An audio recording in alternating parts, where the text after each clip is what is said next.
They banned Bad Bunny for playing clips of Nick Fuentes. Fucked up. What? Off topic, but what was the point of introducing the Green New Deal if they knew it wasn't going to pass Congress? Because it is an outline. By the way, what do you mean? What's the fucking point? Look at Biden's fucking Build Back Better program. It's literally watered down Green New Deal shit. The Green New Deal is a incredibly effective way of speaking about climate change by hyper-focusing on the economic challenges and the economic aspect of climate change. It's great.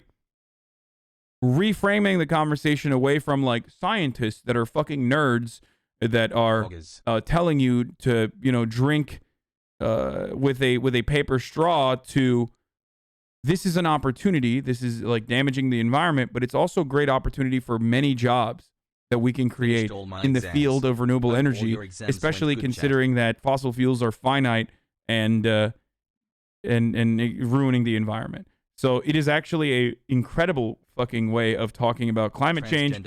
And I'm pretty sure that even the most neoliberal Democrats recognize that, which is why they noticed its popularity overall. Green New Deal inherently has been bastardized, whipped around by Republicans. Initially, sorry, not inherently. And people, when you hear Green New Deal, a lot of people consider like, oh, they're going to take away my burgles and my cow farts and fucking no more flights or whatever. But having said that, the ideas are really solid. It's kind of like the difference between Obamacare and the ACA. People love having their children be covered up to the age of 26. People love having to no longer worry about pre-existing conditions when they're getting insurance, but they hate Obamacare. Like at the time, they hated Obamacare. Why? Because Republicans are very effective at messaging. So it's kind of like that. It's the same mentality with the Green New Deal. People hate the Green New Deal, but they love the Green New Deal, if you know what I mean. Expectations because expectations were zero. Anyway, before I continue with this video, though, another thing that people absolutely hate is top of the hour ad breaks, or they love it, as a matter of fact. Now, they might love it if they are already subscribed. You can too if you just subscribe with a $5 a month subscription or with a free one by connecting your Amazon Prime account to your Twitch account. You will no longer see ad breaks, and you will be able to send me links and fucking cry when I don't click on your link about your pet project that is political happening in some fucking backwater town while I'm in the middle of covering other shit. Now, this isn't about the police brutality case. This is in NorCal. Obviously, that's a important issue of national importance, but still, don't think that I'm referencing that. Anyway, so yeah, if you get those primers out, you can subscribe. Here's the ad break now. Overwhelming majority of Democratic colleagues and close the loopholes required in background check purchases of guns. We need a ban on assault weapons and high-capacity magazines. And don't tell me it can't be done. Already in 2021, there's been more than 13,000 deaths from gun violence and more than 160 mass shootings. The flag at the White House was still flying at half-mast for the 8 victims of the mass shooting in Georgia, when 10 more lives were taken in a mass shooting in Colorado. And in the week in between those two events, 250 other Americans were shot dead in the streets of America. Fucking iPhone in the background. 250 shot dead. Biden also urging senators to pass the George Floyd Justice in Policing Act before the first anniversary of his death. We have to come together to rebuild trust between law enforcement and the people they serve, to root out systemic racism in our criminal justice system, and to enact police reform in George Floyd's name. While the setting tonight is familiar, this gathering is just a little bit different. Reminder of the extraordinary times we're in. The usually packed the 5G vaccine for QAnon teens. Thank you for the 10 tier 1 gift subs. The 5G vaccine for QAnon teens. House chamber was sparse. Just 200 senators and members of Congress, some picked in a lottery instead of the usual packed crowd. No guest with the First Lady Jill Biden, but there was a new and historic visual. Madam Speaker. Okay, this coverage is so dog shit, dude. Mainstream media sucks balls, brother. It is so fucking lame. Like, they literally They fucking talk about all the dumb shit. Like this was jam-packed full of policy proposals. They didn't mention the fucking PRO Act at all. Like they didn't mention a signature fucking policy that he unveiled. What the fuck is going on? Like, I don't really care about the women in the background or whatever the fuck, but holy shit, dude. Like, it's not even this part that's annoying. It's like all of it across the board. Madam Vice President.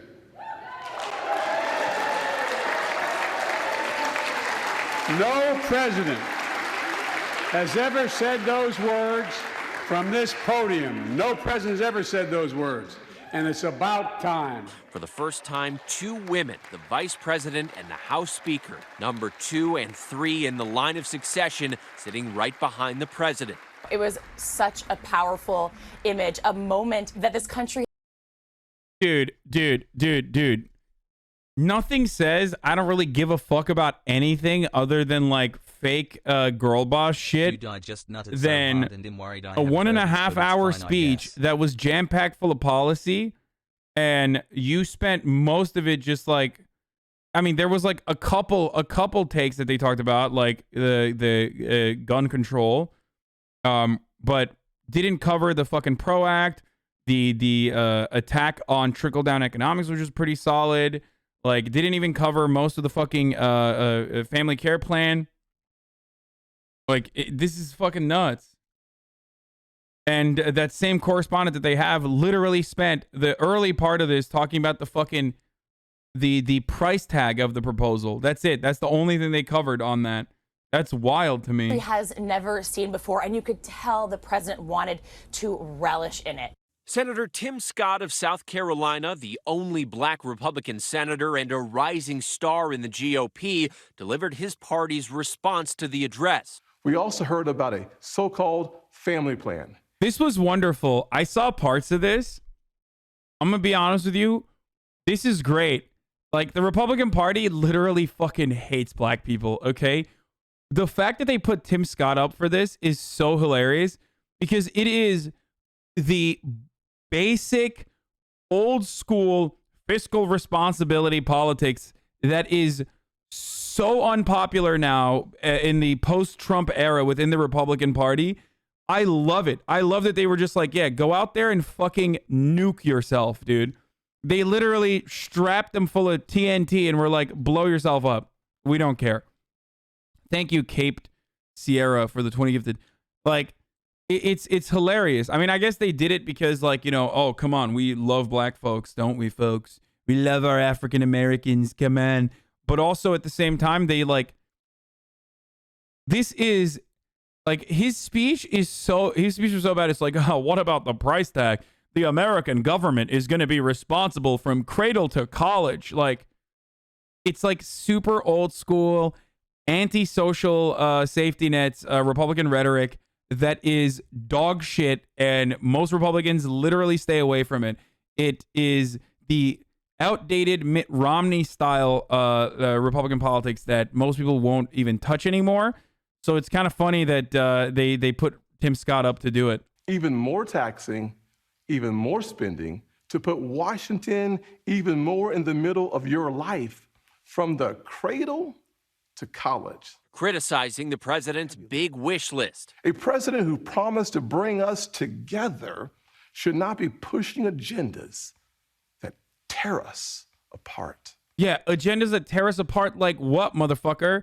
Like childcare? Like elderly care? Like fucking labor regulations? Wow, dude. That's a bit of a self-report, my friend. If that is what is tearing us apart, then it feels like maybe you're a little out of touch.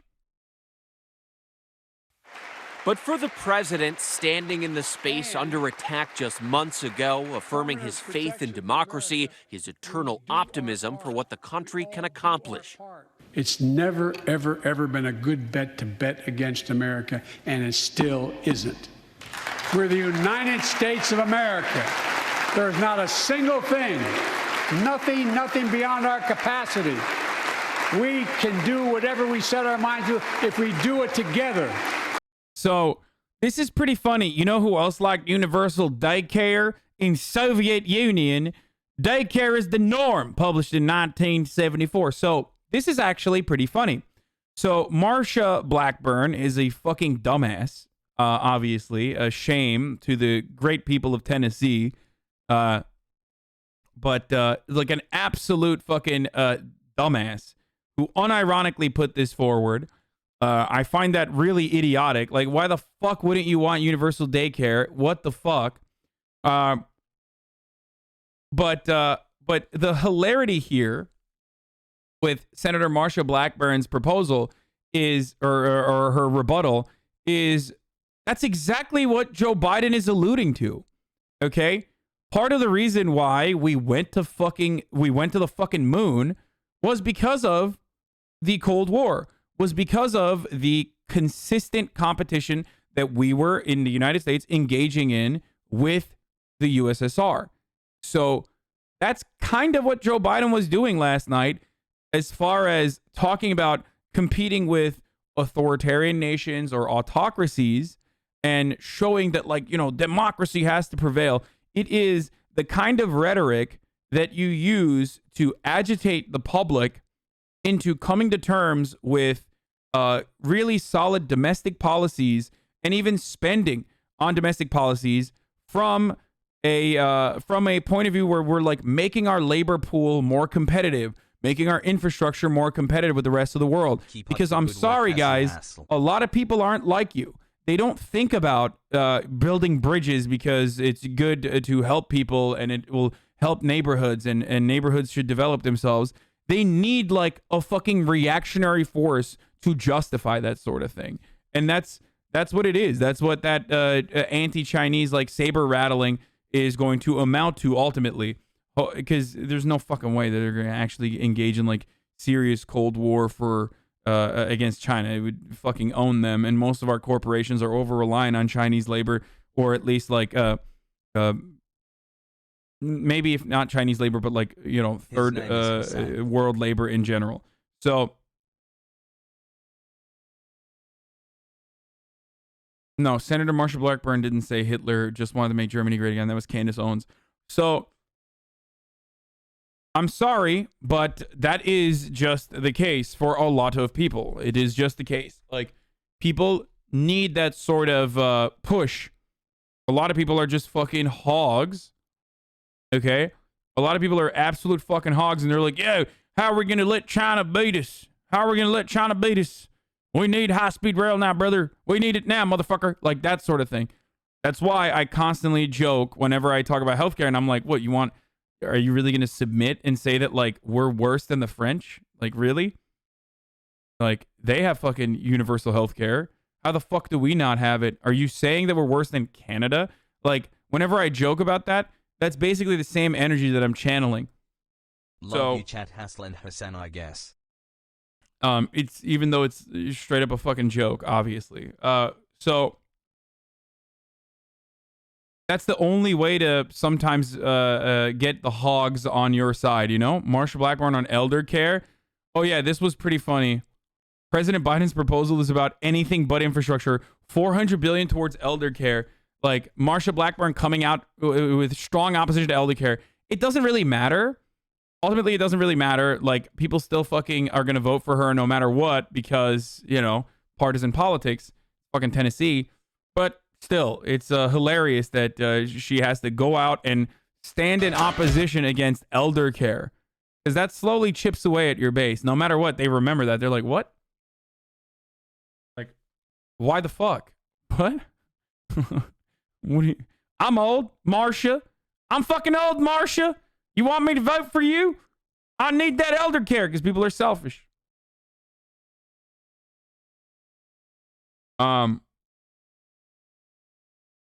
up, Pokelaws? I'm a nursing home RN, and holy shit, we need funding. The conditions are borderline inhumane for both workers and residents. Today is President Biden's 100th day in office. That benchmark for accomplishments in the early stages of a presidential term. Oh my God, what is this with the fucking music? This is the intro music to this sequence, dude.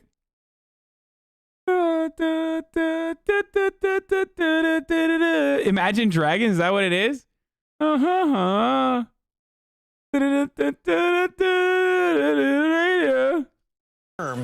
Dates back to 1933 it is literally bar mitzvah music, straight up, dude. What the fuck? and President Franklin Roosevelt. This morning, we're taking a look at the promises Mr. Biden has fulfilled and those his critics say he has failed to deliver on.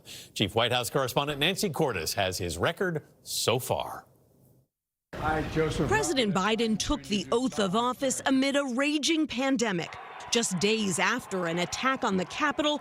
And the motion to reconsider is laid upon the table. And the second impeachment of his predecessor.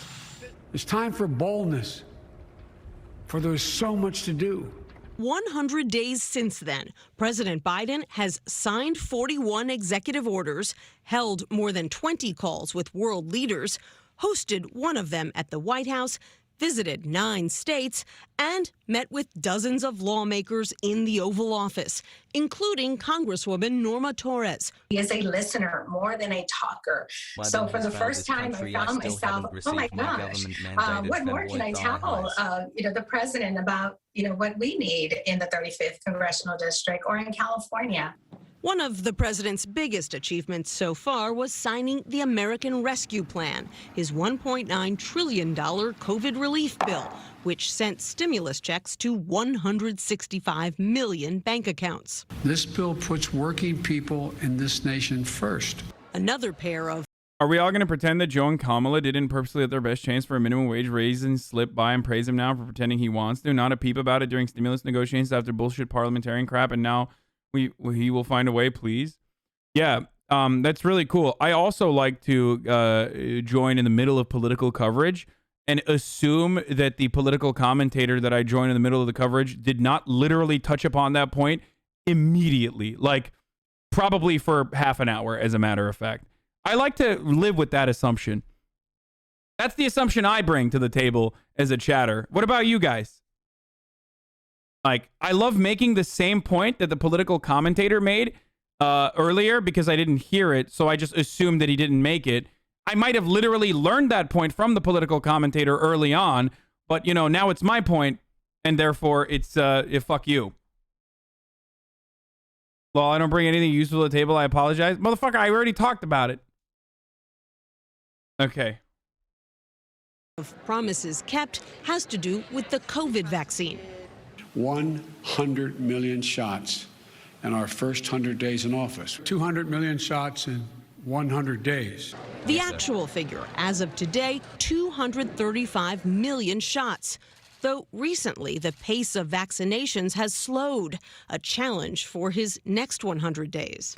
Go get vaccinated, America. Another big focus of the first 100 days was dismantling key elements of the Trump legacy by halting most construction on the southern border wall, blocking the Keystone Oil Pipeline, and reversing restrictions on transgender military members.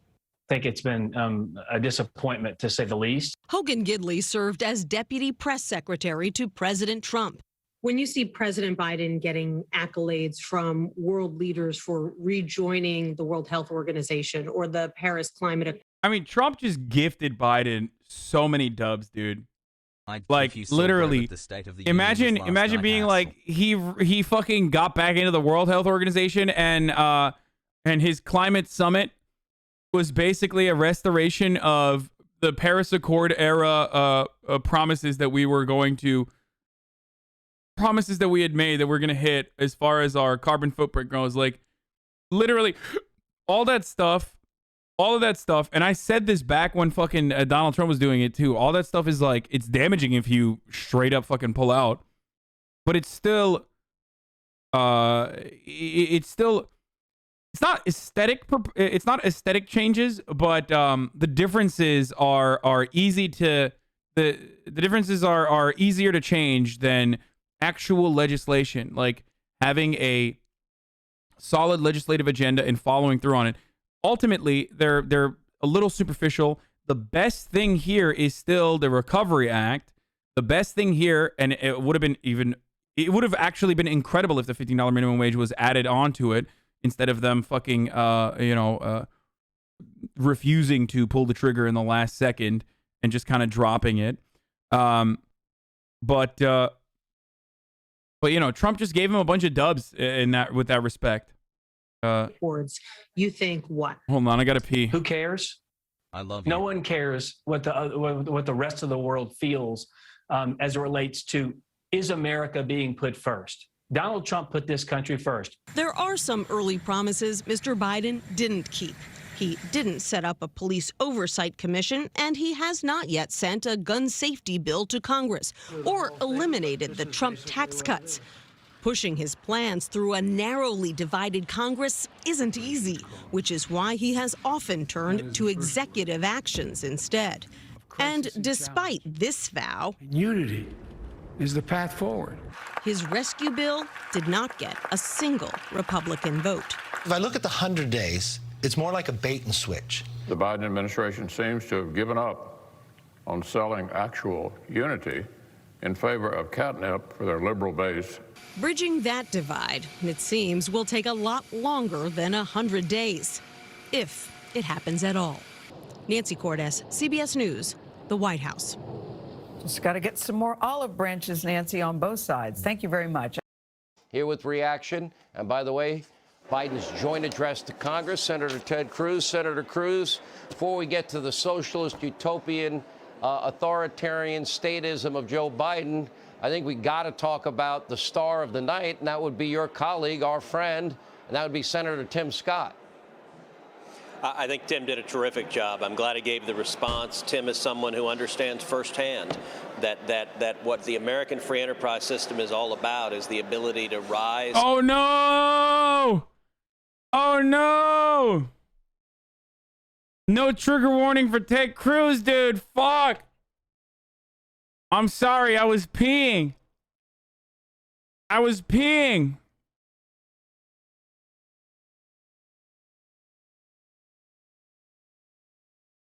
That's that Cancun cruise, brother. Haha. I think Tim Scott is the perfect person to talk about these issues. From nothing to achieve the American dream. And as Tim pointed out, the extraordinary journey that his grandfather saw going from cotton to Congress in one lifetime, in 94 years, it really embodies who we are as a nation. Yes, Senator, let me get into some of this. If you want to call. Motherfucker said cotton to Congress, dude. What the fuck, dude? Holy shit. Do you think he'll go top 10 presidents thanks Is to that Trump? allowed? I feel like that's kind of crazy. I mean, I don't know. I feel like that's just like, that's definitely a little sus to just like. Donnie abandoned his wife in Los Santos. Probably getting all the pipeline.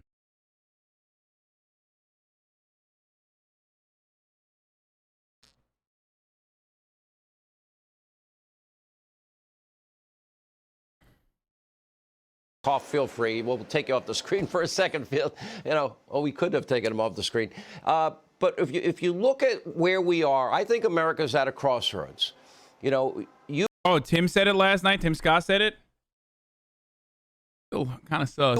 I would argue we've had in our lifetime 3 waves of conservatism: Reagan, the contract with America, and the Make America Great Again, America First agenda. All things that we agree on. In every case, that agenda, those policies work. The history of socialism, you know well, is one of failure, one of unfulfilled promises, more poverty, and then it's a question of how much freedom you give to the government in the name of false promises. Thoughts? Well, look, I think the speech tonight, you could sum up in 3 words: boring, but radical. The speech by design was boring but radical, dude. I love that. It's boring but radical. How the fuck is it both radical and boring at the same time? Nobody knows. It's radical to talk about cutting child poverty in half. Do you understand? When I think about people making over $400,000 a year actually getting threatened with audits potentially, I think to myself, that's a radical policy. Let's hear his examples. Was calm and dulcet tones. You know, I challenge you to remember a single line from the speech. I mean, it was monotone. Is that why he fell asleep?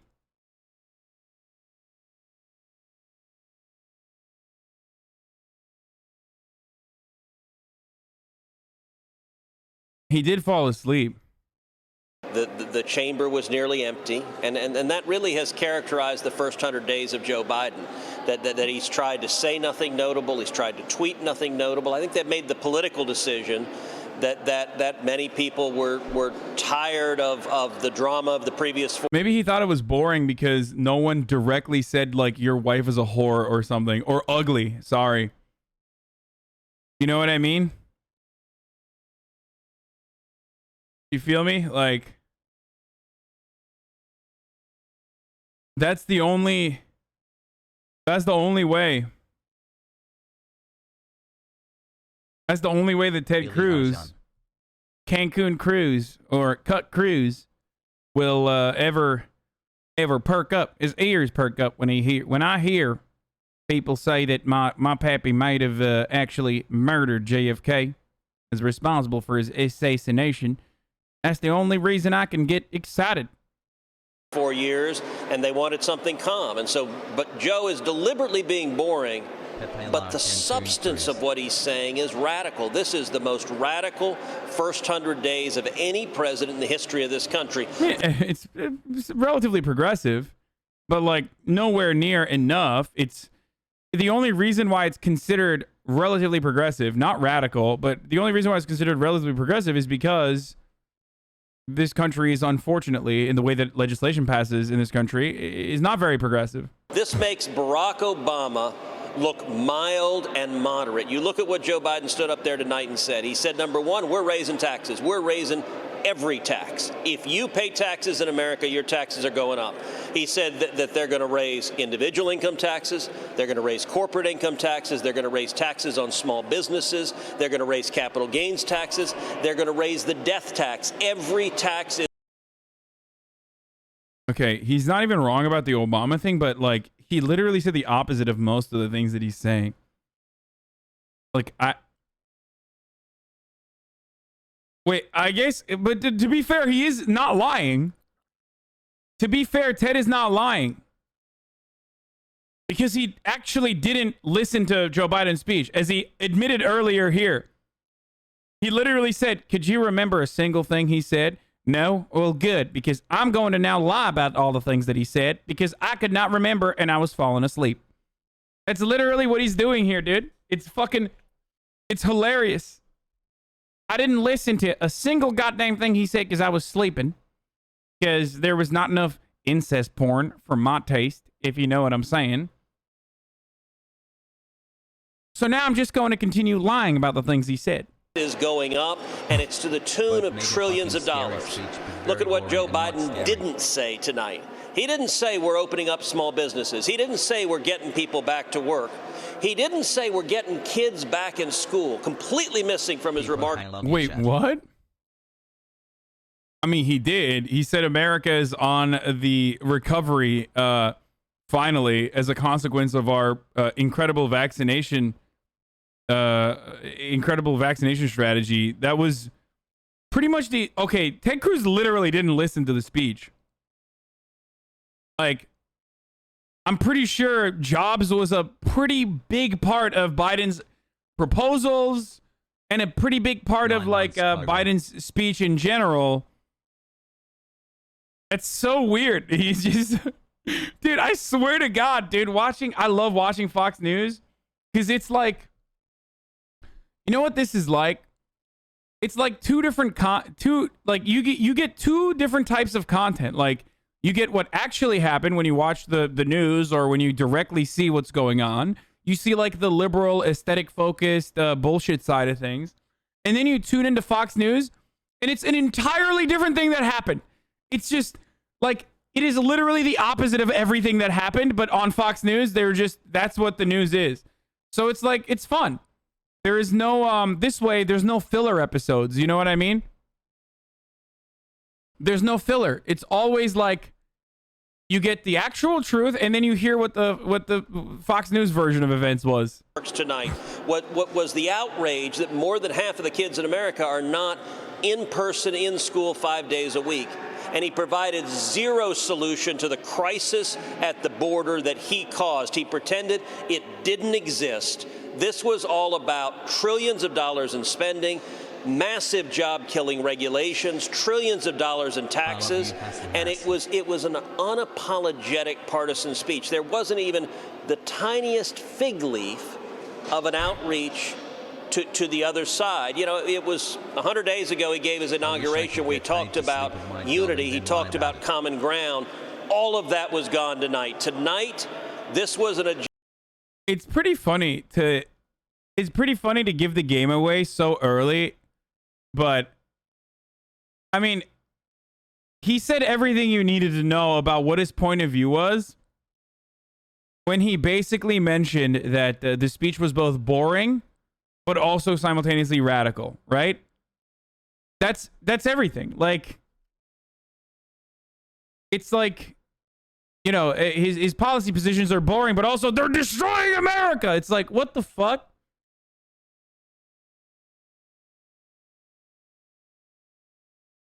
Agenda that was set by Elizabeth Warren and Bernie Sanders and AOC. It's the radicals and socialists. And what did he talk about also? The Corrupt Politicians Act, H.R. 1, a federal takeover of elections to keep Democrats in power forever. And he didn't once reject the radical Democratic. He lost it. He's like, he didn't once what? What is he supposed to reject? Reject the radical Democratic plan we saw introduced this last week to pack the U.S. Supreme Court with 4 new liberals. This was a frightening speech, and it was a frightening speech masquerading in really boring tones. Pack the courts, legislative filibuster, D.C. stated all of these radical things. You know, even Democratic Senator who's up for re-election in 2022, Mark Kelly, said, what I didn't hear tonight was a plan to address the immediate crisis at the border, and I'll continue to hold this administration accountable. That sounds like a senator to me that's afraid of the coming election, Senator Ted Cruz. That's what I hear from Kelly tonight. Listen, Texas Republicans, how are you going to have this guy represent you? I got to ask again. If you are a Republican in Texas, how the fuck do you vote for this guy, dude? You are such a fucking major cucklord. It is literally like he doesn't even like give you any sort of like aesthetic benefit, you know? It's so bad, Texas Republicans. How the fuck is this the best your state can do? It's a permanent L, dude. It is a permanent fucking L. Goddamn losers. Senator Kelly tonight.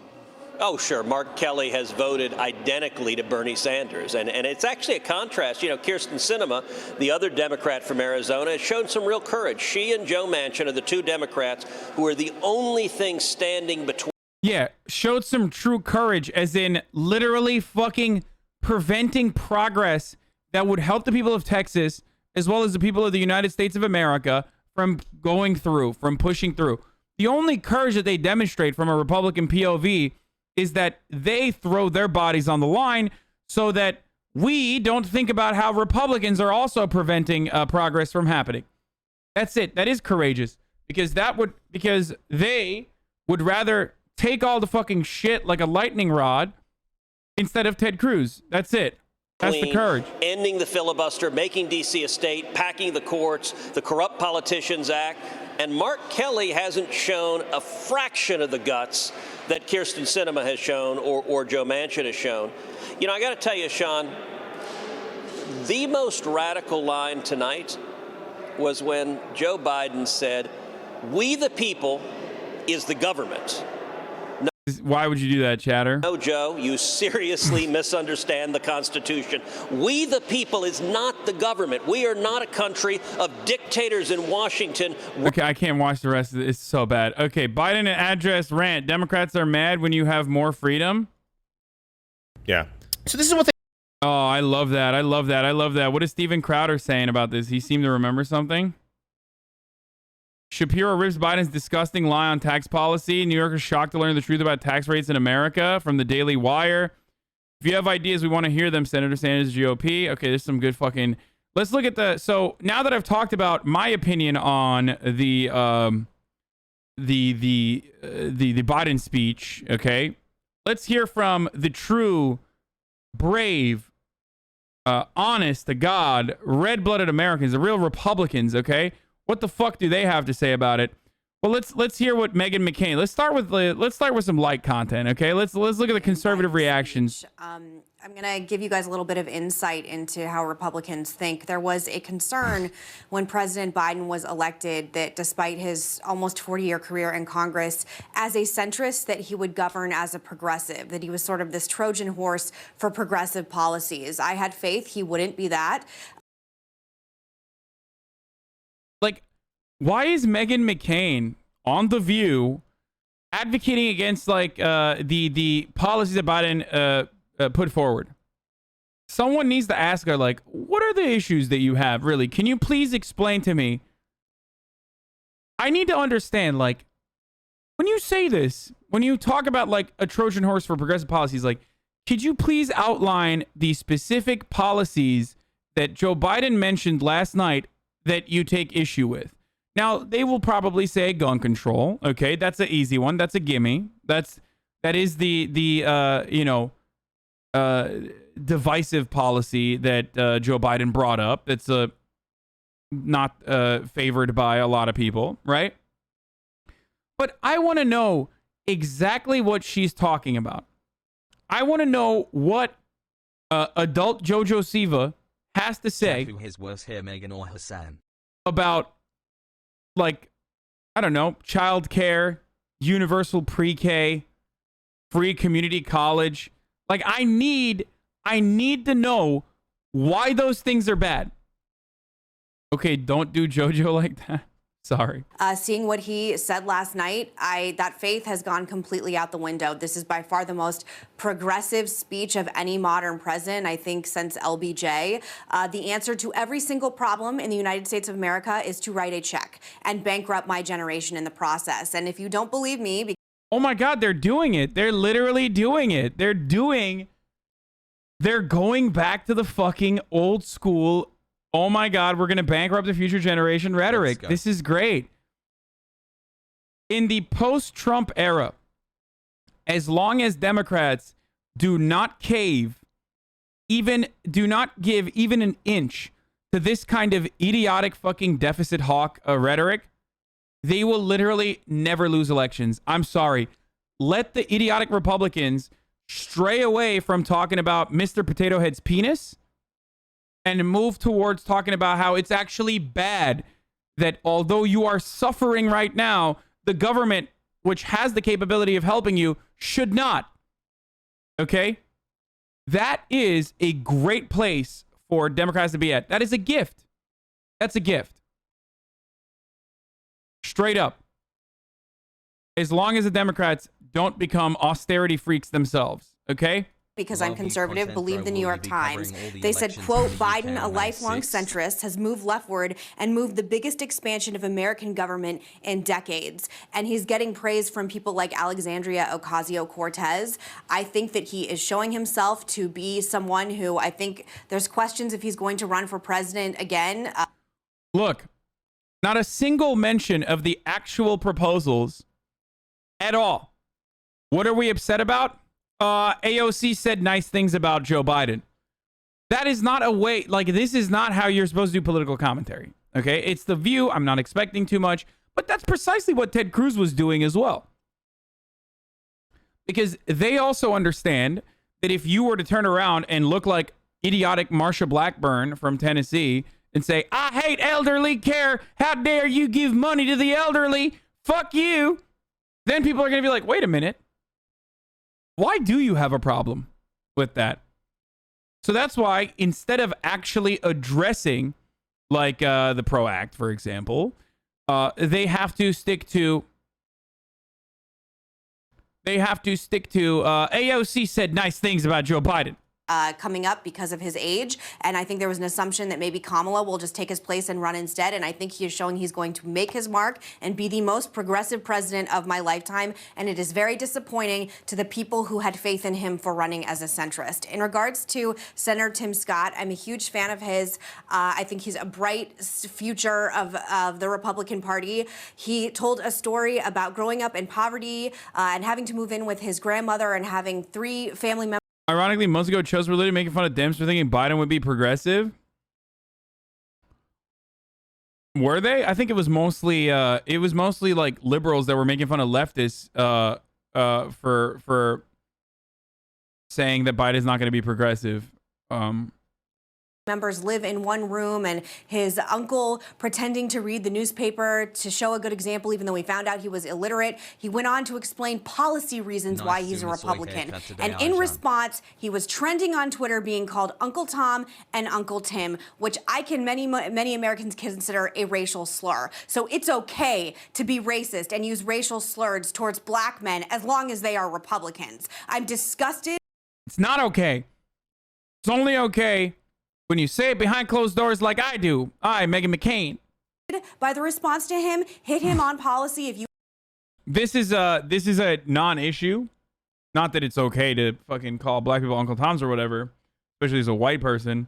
But the non-issue is a non-issue because it was one fucking idiotic like blue checkmark Democrat on Twitter that said that, and then of course Republicans in unison were like, we got one. We got him, boys. We fucking got him, boys. Let's go. Everyone's like high-fiving each other like, yeah, woo, we got him. Let's fucking talk about this for the entire duration of this news cycle.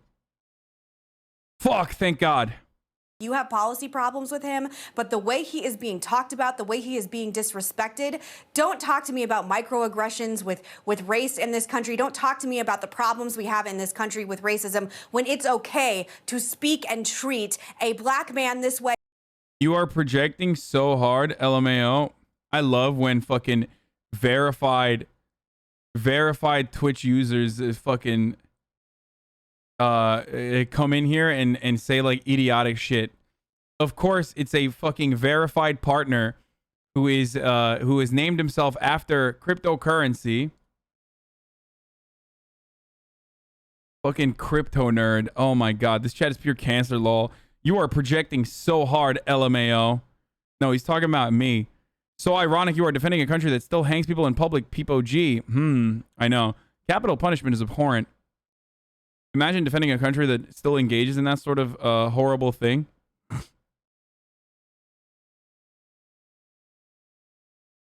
Do you ever not bitch on your stream? Genuine question. Damn, I love this. We're not banning this guy. We're keeping this guy in here.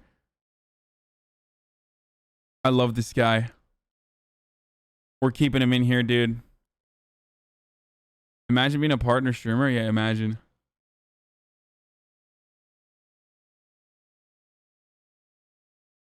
I love that. Because like a lot of partner streamers watch me, but they're oftentimes worried about coming across as stupid because it's an area that they are probably not very knowledgeable in. Unless it's Bao Bao, in which case he only brings the conversation back to areas that he is knowledgeable in, which is veganism, which is why he only talks about veganism. But most partner streamers, because I'll fucking laser focus on them, won't say anything. But whenever there is a partner streamer that has the fucking balls to say some dumb shit in here, I love it. I love it.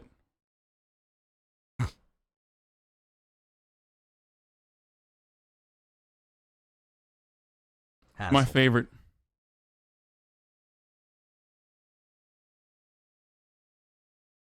Anyways, they do, right? They. So, oh fuck! Let me finish the Meghan McCain. Oh, so boring. I forgot that we were watching that. Who happens to be the most famous Republican black senator in the country? It's okay to treat him that way. It's okay for Twitter to let it. Yeah, the most of her fucking conversation about Tim Scott's incredible speech, which is so memorable, by the way, literally revolves around one fucking Twitter lib saying that he was Uncle Tom. Okay? Well, maybe it wasn't that fucking memorable then. If your only argument or if the only thing you have to say about Tim Scott's speech is that, like, someone called him Uncle Tom. Who happens to be the most famous Republican black senator in the country. It's okay to treat him that way. It happened if he was a Democrat. It's great. And it is so hurt me, disgusted me, and saddened me. Literally ruined my... It hurt me. It disgusted me. It saddened me that a black man was called an Uncle Tom. Like, shut the fuck up, dude. Dude, this is lib shit, by the way. This is Care Lord. This is Care Lord content. It's my favorite type of content when white people are like, you know, I could not finish my mimosa. I had to put it down. Months. I'm serious. I saw a black man get called Uncle Tom, and my God, it was the worst thing that has ever happened.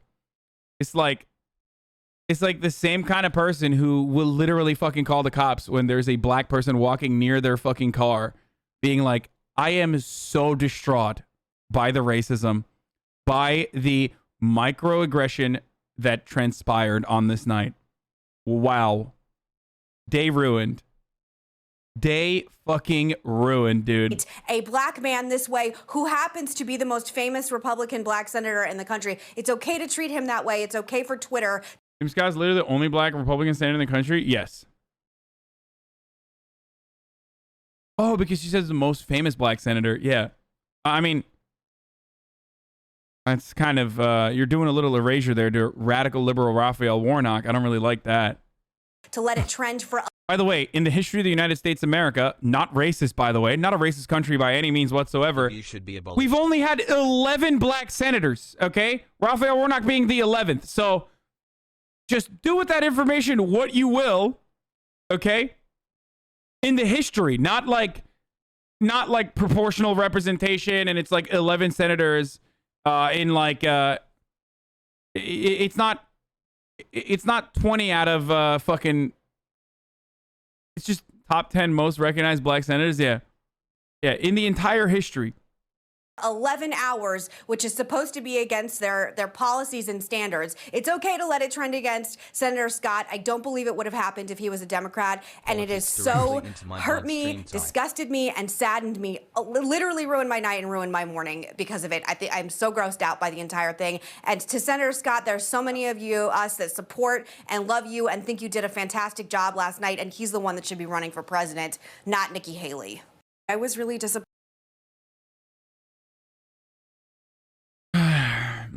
They let it trend. Twitter should have banned the trend from happening. I'm so mad. I want to hear the big brain trust over at the Daily Wire talking about fucking how the working poors are getting away with not paying as much taxes. He's talking about taxes because what he is saying is so obviously asinine. When he says that rich people don't pay their fair share in this country, that is just an abject, disgusting lie. It is. Oh God. Oh God, dude. That's fucking great, dude. That is really fucking good.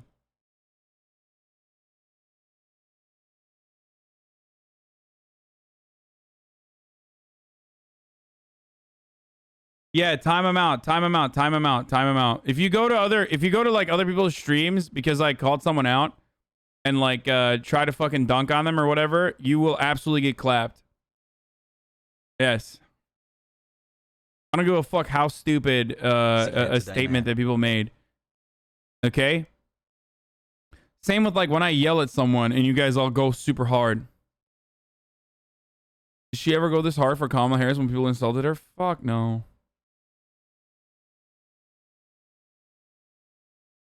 Do not fucking chat hop. You know we ban if you chat hop.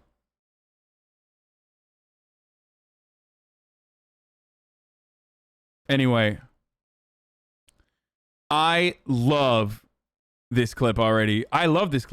He's literally, he started it off by, he started off by saying like, it is preposterous that people say rich people don't pay their fair share in taxes. Because what he is saying is so obviously asinine. When he says that rich people don't pay their fair share in this country, that is just an abject, disgusting lie. It is a lie. The top 10% of income earners in this country pay all net taxes, not some of the net taxes, all of the net taxes, because net taxes are defined as what you pay into the government minus what you get back from the government. So if you get back from the government more than you paid in, this means that you were not a person who paid net taxes into the government.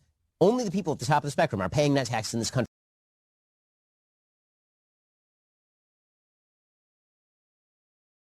Hassle. Okay. First of all, what a way to measure how people pay taxes. What a way, not the burden on the individual with respect to their net revenue that they've generated that entire year. Okay.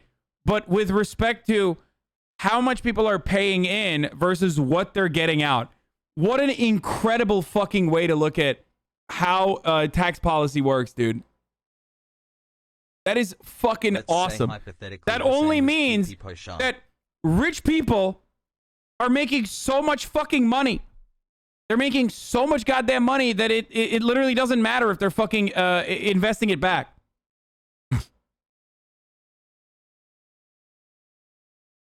Does he think the government keeps tax money in its pockets? Yeah. Your value is what you bring. Oh, your value is what you bring to the states, except by that fucking standard, Ben Shapiro should be crying about red states every fucking day because they are the welfare queen states, technically. They are the welfare queens of states. You know what I mean? Like every fucking conservative Republican state is taking so much more from the federal budget than they give back in taxes. So what the fuck does that say? That's not how we operate. People like to complain about taxes, yet you tell your accountant to abuse every system in the book to pay as low tax as possible. Bro, are you trying to get dunked on? Like, why are you making stuff up?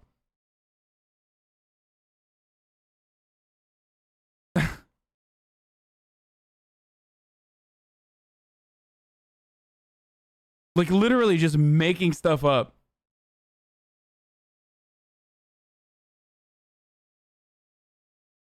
Anyway.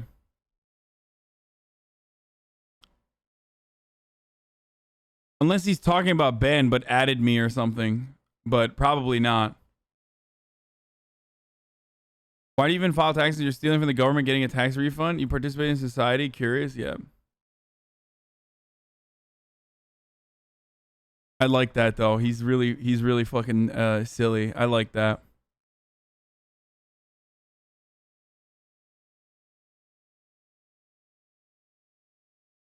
Okay, let's keep it going. All of the net taxes in this country. When he says they're not paying their fair share, the only thing he means by they're not paying their fair share is it should be nearly all of your income goes to the federal government. And when Oh, wait, actually, yeah, he's right. He's literally right. It should be nearly all of your income that goes to the federal government.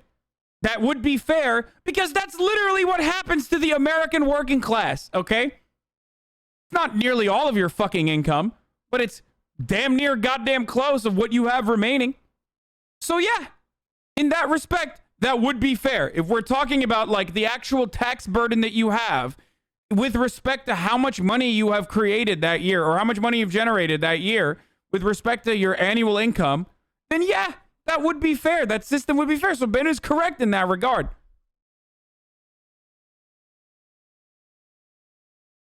Okay, that's literally like the tax burden for someone making less than $100,000 or $125,000 a year is tremendous. With respect, oh, Jesus Christ, what? Fuck! Fix it. Camera's broken, boys. Makes my PP feel funny.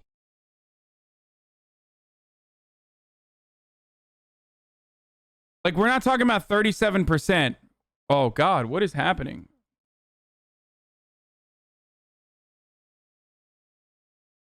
Fix it!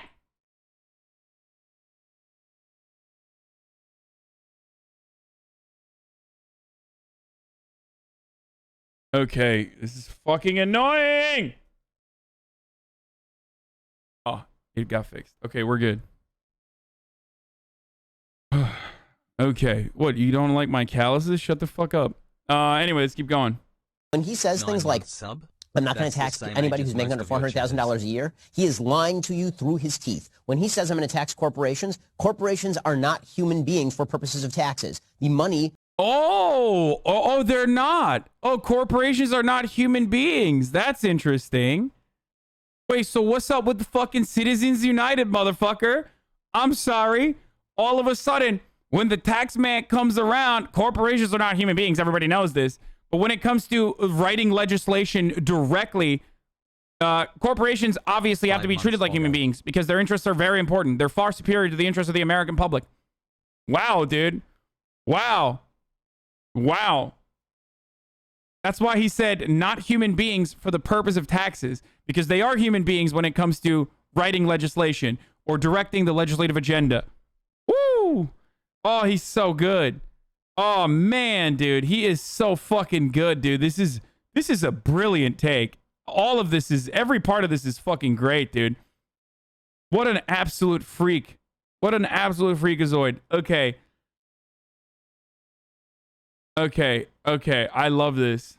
That would have been passed on to you via income is being taxed up here. That money is now being withdrawn from the system and taken away from you. Corporations are going to have to raise prices in order to deal with the taxation effect.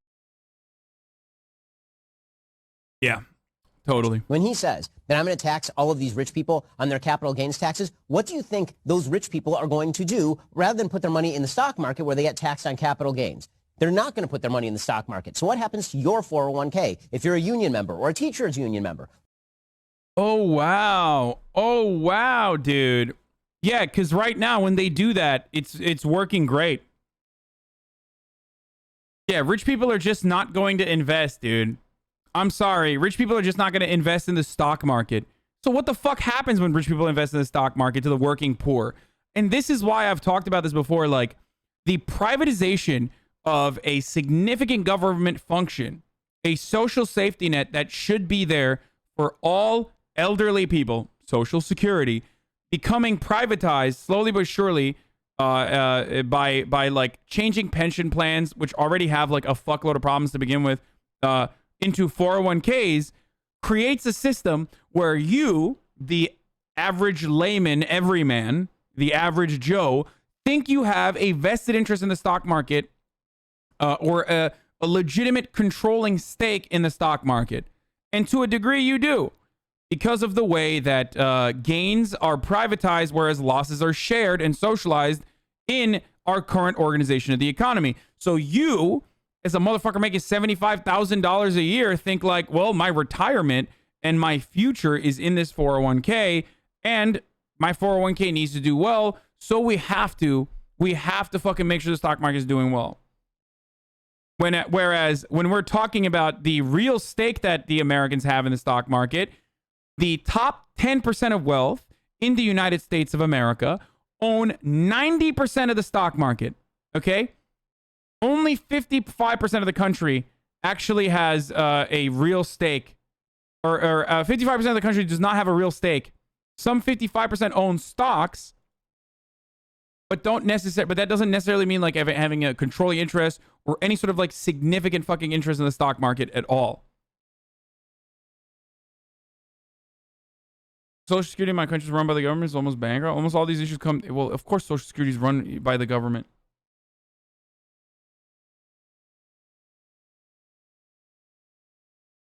Whew.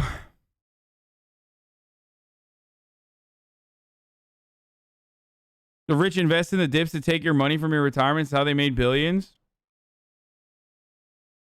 Yeah.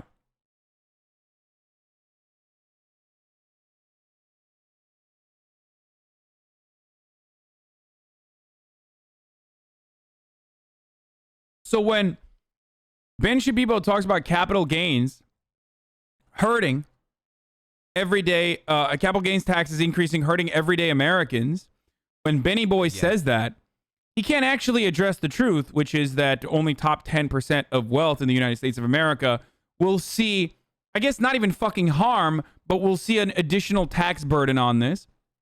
So he has to say your 401ks are going to be impacted because the rich are going to pull back their money. Okay. Where are they going to put it? The part of this that I get very frustrated by, the concept that I get very frustrated by here is that, like, motherfuckers will always talk about how this is the perfect system that we exist under, and then literally say that the wealthy collectively have a gun